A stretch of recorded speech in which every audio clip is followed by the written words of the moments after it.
My dear Peter, your pleasures are what tie you to me. How could I object to that? I merely wish my nephew to observe this about you. Then I'm on display, Peter said. Shall I dance? Shall I perform my various functions for the eminent Fade route? Precisely, the Baron said. You are on display. Now be silent.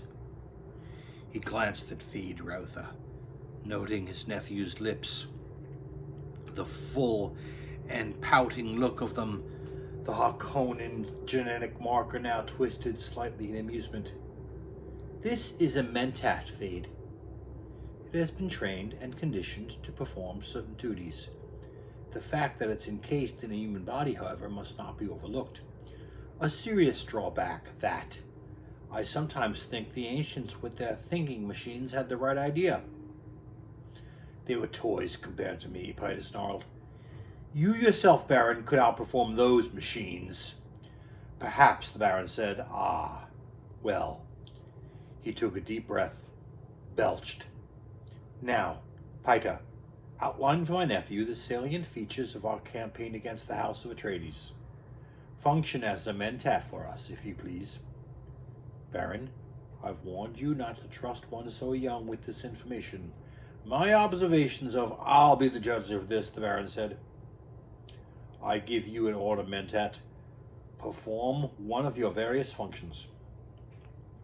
So be it, Peter said.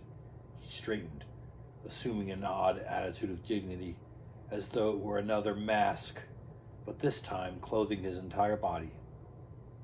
In a few days standard, the entire household of the Duke Leto will embark on a space and guild liner for Arrakis. The guild will deposit them at the city of Arrakeen, rather than at our city of Cathog. The Duke's mentat, Thufir Hawat, will have concluded rightly that Arrakeen is easier to defend. Listen carefully, Fade, the Baron said. Observe the plans within plans within plans. Fade Rotha nodded, thinking, this is more like it.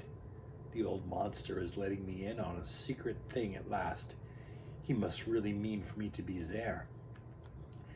There are several tangential possibilities, Peter said. I indicate that House Atreides will go to Arrakis.